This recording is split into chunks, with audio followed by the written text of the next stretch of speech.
Hello friends, welcome back to my channel S G Gupta. सबसे पहले आप सभी लोगों को मेरी क्रिसमस।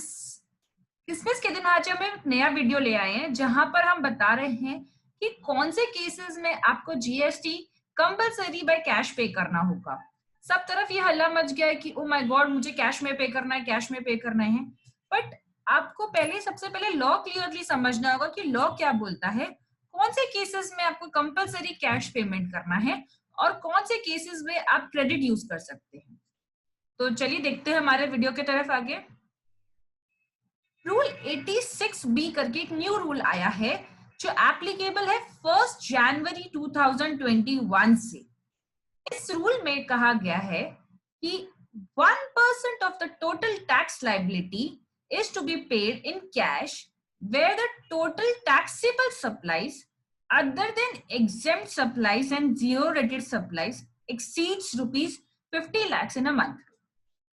तो ये क्या कहता है, इसे समझते हैं कि आपकी जो टैक्स लाइबिलिटी है उसका 1% आपको कंपलसरी कैश में पे करना होगा अगर, ध्यान दिया जाए, अगर आपकी total taxable supplies other than exempt and zero rated, यानी कि आपके टोटल सप्लाईज में से मैं एग्जेम्प्ट और जीरो रेटेड हटा दूंगी, अगर मेरी टैक्सेबल सप्लाईज ही खाली 50 लाख से एक्सीड कर रही है, वो भी इन अ मंथ। तो अगर एक महीने में आपकी total taxable value of supplies 50 lakh से ऊपर है, तो इन दैट केस आपकी जो भी टैक्स लाइबिलिटी आ रही है उसमें से जो 1% अमाउंट है आपको कंपलसरी पे करना होगा बाय कैश, एंड बैलेंस में आप क्रेडिट यूज कर सकते हैं। तो गवर्नमेंट ये क्लॉज के थ्रू आपका क्रेडिट रेस्ट्रिक्शन दे रही है, क्रेडिट रेस्ट्रिक्ट कर रही है आपको यूटिलाइजेशन के लिए। आप सिर्फ 99% of the credit liability, credit को ही यूज कर सकते हैं, यानी कि आपका 99% ऑफ द टैक्स लाइबिलिटी जो है उसको आप क्रेडिट के थ्रू पे कर सकते हैं, बैलेंस आपको कैश में ही कंपलसरी पे करना पड़ेगा।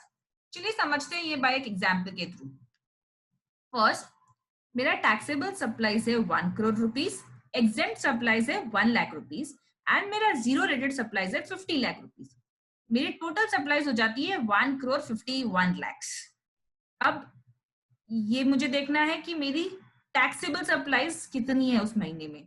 तो यहाँ 1 करोड़ है, यानी कि 50 लाख से ऊपर है, तो रूल 86B एप्लीकेबल हो जाएगा। अब 1 करोड़ की मेरी टैक्स लाइबिलिटी आती है 18 लैक्स। मैंने 1 करोड़ 51 के सामने मैंने 1 करोड़ 50 लैक्स का माल खरीदा है, जिसके पास मेरे पास आईटीसी आ रही है 27 लैक्स की। अगर नॉर्मल सिनेरियो होता था तो ये 18 लैक्स में से मुझे कोई अमाउंट नहीं पे करना पड़ता था, डायरेक्टली मेरे आईटीसी के सामने वो पूरा यूज हो जाता था एंड मुझे कोई भी कैश आउटफ्लो नहीं होता था। लेकिन क्योंकि मेरा टैक्सेबल सप्लाईज 50 लैक्स के ऊपर है, मुझे रूल 86B हिट हो गया है एंड मुझे मेरी टोटल टैक्स लाइबिलिटी का 1% यानी कि 18,000 रुपए मुझे compulsory by way of cash पे करना होगा एंड बैलेंस में आईटीसी के थ्रू पे कर सकती हूँ। चलिए चलते एक सेकेंड सिनेरियो की तरफ, जहां मेरा टैक्सेबल सप्लाई 50,000 है, एग्जेम्प्ट सप्लाई 1 लाख रुपीज है, जीरो रेटेड सप्लाईज 50 लैक्स है। मेरी टोटल सप्लाईज 51 लाख 50,000 है। बट रूल 86B हिट करने के लिए आपको आपके टोटल सप्लाईज में से zero rated and exempt minus करना होगा, यानी कि अपनी टैक्सेबल सप्लाईज ही देखना है। करंट केस में मेरा टोटल सप्लाई 50 लाख से ऊपर है, लेकिन मेरा टैक्सेबल सप्लाई सिर्फ 50,000 है, तो मुझे रूल 86B हिट नहीं होगा।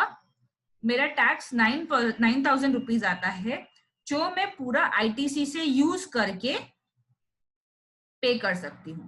तो दोस्तों आपको हर जगह ध्यान रखना है, आप जो टैक्सेबल वैल्यू है वो देखिए।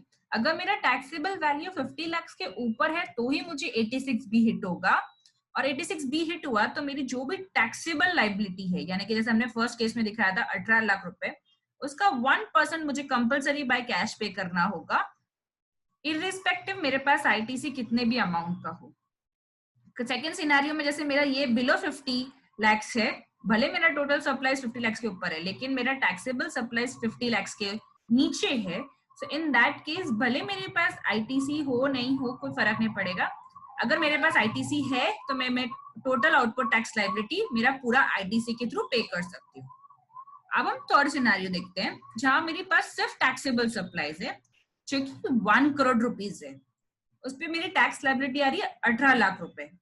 अब क्योंकि मेरी टैक्सेबल सप्लाईज 50 लाख से ऊपर है 86B फिट होगा एंड 18 लाख का 1% मुझे compulsory by way of cash पे करना होगा। लेकिन करंट सिनेरियो में मेरे पास आईटीसी सिर्फ 9,09,000 का है। सो इन दैट केस मैं सिर्फ 9,09,000 यूज कर सकती हूँ एंड बैलेंस एंटायर अमाउंट मुझे कैश में पे करना पड़ता।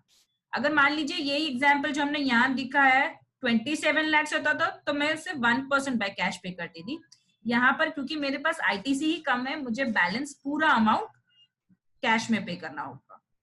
अब हम फोर्थ सिनेरियो पे जाते हैं जहां पर मेरा टैक्सेबल वैल्यू भी 50 लाख के नीचे है एंड मेरा टोटल सप्लाईज भी 50 लाख के नीचे है।